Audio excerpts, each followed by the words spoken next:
নমস্কার বন্ধুরা, চম্পাস কিচেনে সবাইকে স্বাগত জানাই। আজকের রেসিপি হচ্ছে শীতের টাটকা কচি কচি রাই শাক ভাজা। প্রায় বিনা মশলায় তৈরি করা এই রাই শাক ভাজা শীতের দিনে গরম ভাতের সাথে খেতে জাস্ট অসাধারণ লাগে। মাত্র 10 মিনিটের মধ্যে চটজলদি কী করে এই রাই শাক ভাজা আমি তৈরি করি, চলো তার রেসিপিটা চটপট দেখে নেওয়া যাক।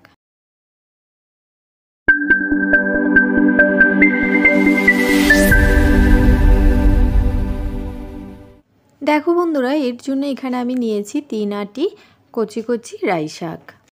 এখন রাই শাকগুলোকে ভালো করে বেছে নিতে হবে।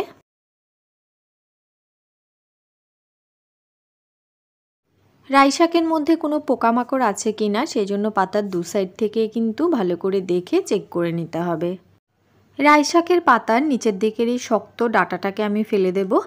জাস্ট পাতাটাকে এভাবে ছিঁড়ে নিয়ে নিচ্ছি। ডাঁটার সামনের দিকের এই কচি অংশটাকেও কিন্তু আমি ছিঁড়ে নিয়ে নিয়েছি। তোমরা যদি এই শক্ত ডাঁটাটা খেতে পছন্দ করো সেই ক্ষেত্রে কিন্তু শাকের সাথে এটা কুচি করে দিয়ে দিতে পারো।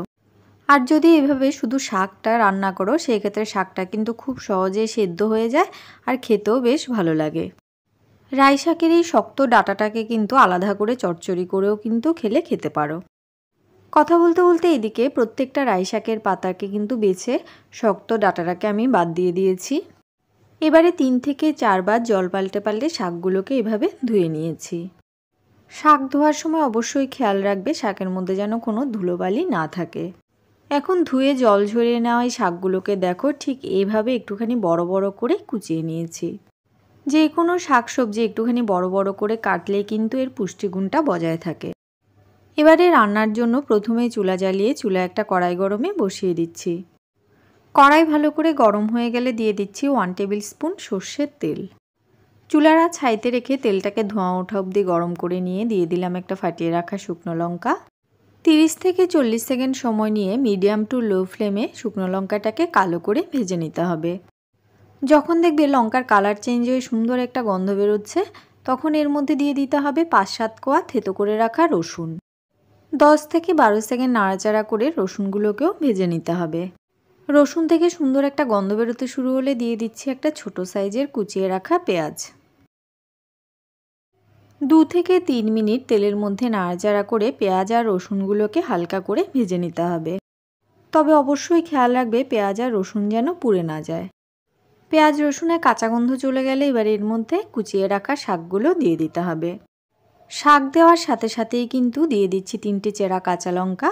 এটা অবশ্যই নিজেদের স্বাদ অনুসারে দেবে। এখন চুলার আঁচটাকে পুরো হাইতে করে দিয়েছি আর শাকটাকে সমস্ত কিছুর সাথে নাড়াচাড়া করে একবার মিশিয়ে নিচ্ছি। এইভাবে হাই ফ্লেমে 30 থেকে 40 সেকেন্ড নাড়াচাড়া করার পরেই দেখো শাকটা কিন্তু অনেকটা মজে গেছে। আমাদের চ্যানেল চম্পাস কিচেনের রেসিপিগুলো যদি তোমাদের ভালো লাগে তাহলে অবশ্যই চ্যানেলটাকে সাবস্ক্রাইব করে নেবে এবং পাশে থাকা বেল আইকনটাকে প্রেস করে দেবে। এতে করে আমার আপলোড করা নতুন ভিডিওর নোটিফিকেশান সবার আগে তোমার মোবাইলে পৌঁছে যাবে। কথা বলতে বলতে এদিকে দেখো বন্ধুরা, শাক থেকে কিন্তু অনেকটা জল বেরিয়ে এসছে। শাকটা যখন এরকম মজে আসবে তখন এর মধ্যে দিয়ে দিচ্ছি 1/4 টিস্পুন লবণ আর খুব সামান্য পরিমাণ 1 চিমটে পরিমাণ হলুদ গুঁড়ো দিলাম। এটা কিন্তু পুরোপুরি অপশনাল, তোমরা যদি দিতে অপছন্দ করো সেক্ষেত্রে না দিলেও চলবে। শাক দেওয়ার শুরুতেই কিন্তু লবণটা দেবে না, এতে লবণের পরিমাণটা সঠিক বোঝা যায় না। শাক যখন এরকম মজে আসবে তখনই কিন্তু লবণটা দিলে ঠিকঠাক পরিমাণ বোঝা যায়। লবণ দেওয়ার সাথে সাথে দেখো শাক থেকে কিন্তু আরও কিছুটা জল বেরিয়ে এসছে। চুলার আঁচটাকে মিডিয়াম টু হাইতে রেখে এই জলটাকেও কিন্তু সম্পূর্ণ শুকিয়ে নিতে হবে। এই সময়ের মধ্যে খুব সামান্য পরিমাণে চিনি দিয়ে দিয়েছি। রাই শাক যেহেতু হালকা একটু তেতো ভাব হয় তাই চিনিটা দিলাম। তোমরা চিনি খেতে অপছন্দ করলে সেক্ষেত্রে না দিলেও কিন্তু চলবে। এইভাবে আরও 2 থেকে 3 মিনিট নাড়াচাড়া করে শাকের সম্পূর্ণ জলটাকে শুকিয়ে নিতে হবে। শাকগুলো যেহেতু খুবই কচি ছিল তাই ঢাকা দেওয়ার দরকার পড়েনি, এমনিতেই দেখো শাক কিন্তু পুরোপুরি মজে গেছে। যেহেতু আমি এর মধ্যে খুব সামান্য পরিমাণে হলুদ গুঁড়ো দিয়েছি সেই জন্য শাকের সবুজ ভাবটাও কিন্তু পুরোপুরি বজায় আছে। দেখো বন্ধুরা, শাকের সম্পূর্ণ জল শুকিয়ে গেছে আর একটা মাখো মাখো ভাব চলে এসছে। এই সময় গ্যাসের ফ্লেমটা অফ করে দিলাম। আজকের আমার রাই শাক ভাজা কিন্তু গরম ভাতের সাথে পরিবেশন করার জন্য একদম রেডি। আজকের রেসিপিটা কেমন লাগলো অবশ্যই কমেন্ট করে জানাবে। ভালো লাগলে লাইক করবে আর তোমার বন্ধুদের সাথে ভিডিওটাকে শেয়ার করতে কিন্তু একদম ভুলবে না। আমার রেসিপিটা ফলো করে এই শীতে কিন্তু একবার রাই শাক ভাজাটা এভাবে করে খেয়ে দেখতে পারো। আশা করি তোমাদের সকলের ভীষণ ভালো লাগবে। এতক্ষণ আমার পাশে থেকে ভিডিওটা দেখার জন্য অনেক অনেক ধন্যবাদ। ভালো থাকবেন, সুস্থ থাকবেন। পরের ভিডিওতে আবার দেখা হবে। বাই।